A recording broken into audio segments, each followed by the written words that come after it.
Anyway, it was a great success. I got A++ for my teaching practice mark. The head was pleased, the kids loved it, the parents were pleased, and the college tutor was pleased. So I thought, okay, I quite like this teaching game, maybe I'll stick with it. My second teaching practice, all the opposite things happened. It was in an authoritarian secondary school, and I was given some classes to teach. And the class teacher, I was told what to teach. The class teacher would sit at the back of the class and check that I was doing it properly. And I remember I was supposed to be teaching 19th century history, the Industrial Revolution, and the Great Reform Acts, the opening up of Parliament to working class votes that happened in 1832 and 1870. I was supposed to talk about the Industrial Revolution and the change in politics through the 19th century in England. So we got talking about democracy.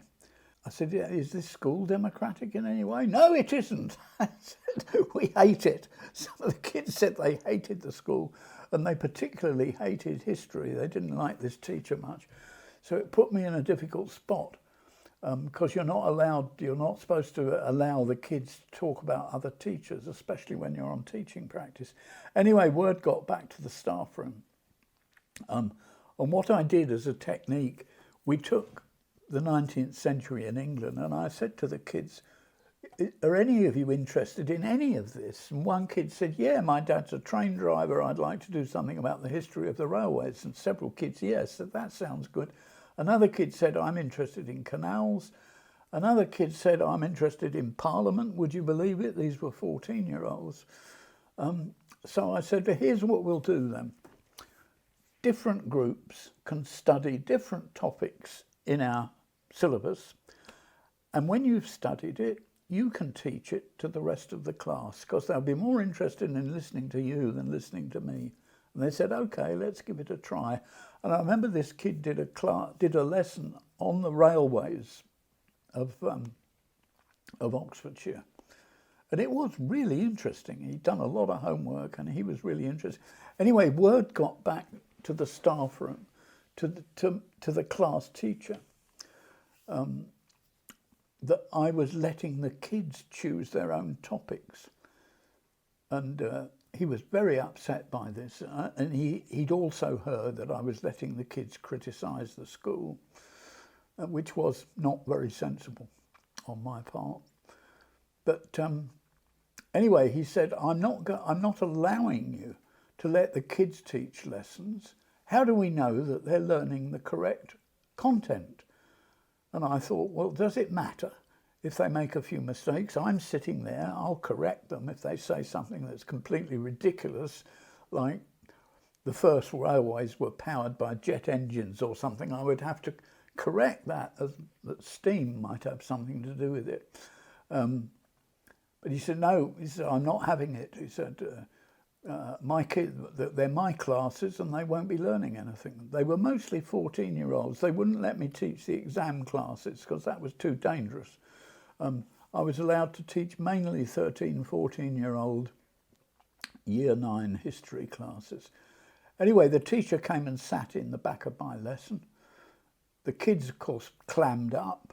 The kids who were supposed to be teaching a lesson couldn't do it because he was sat there. He would interrupt with criticisms continuously. And then he just told me, you're not allowed to do this. You can't have democratic methods going in school. That's ridiculous. And then, of course, the kids discovered that we've been talking about the expansion of democracy in England with the Reform Acts that opened up voting to more people, still not to women, of course. That was 100 years later. And he said, I was inciting them to be critical of the school. They were beginning to ask questions about why don't we have votes in school? And I said, well, that's a good question. Anyway, basically, I got thrown out of this school. It was coming to the end of the teaching practice, and the tutor who'd been watching me in the primary school, he said, look, Derry, they're going to write you a shocking report. And I said, I know. I said, I can't wait to get out of it. I don't want to work in a place like this. And he said, yes, he said, but I saw what you did in your last school. It was fantastic. He said, don't give up. Hang in. I'll forge some comments on your report, more or less. I'll make sure you get a report that's good enough to get by. And please hang in there. And next time you have a teaching practice, don't go to a secondary school, but make sure you go to a primary school again. So I said, okay. I'd got 3 kids by this time and a mortgage. And I was working as a jazz musician to sort of feed the family, basically. And I was getting offers of professional work, and I thought, do I want to be a teacher or do I want to be a piano player? Anyway, I stuck with the teaching and played piano as well at weekends. I played with some great musicians in Oxford. Then came the last teaching practice, and it was even better than the first one. In a primary school. It was so funny. The class teacher that I was supposed to take over from, I said to him, look, I'm on my last teaching practice. You can go to the staff room and read the paper if you like, and I'll take the class. Is that okay? And he sort of looked at me. What do you plan to do with them? He said, I don't really mind what you do, but just tell me what you're planning to do. Because it's coming to the end of their last year in school, and I'd like to fit it in with what I do after you've gone. So I said, well, I'd really like to try a bit of this self-directed learning, and I'd like to introduce a bit of democracy into the class just to see how it works. And I thought, he's not going to let me do this. He's going to say over my dead body or something. And he didn't. He got a big smile. And he said, I've always wanted to try something like that. He said, let's do it together. And I thought, oh God, this is going to be awful. And I said to my tutor, look, I'm entitled to be in sole charge of this class on my last teaching practice, and he wants to do it with me. And the tutor said, well, it'd be much better politically to let him do that, especially as you had a bit of trouble on your last teaching practice. Anyway, we did it together. Class meeting, class court, self-directed learning, kids creating their own projects around things they were interested in.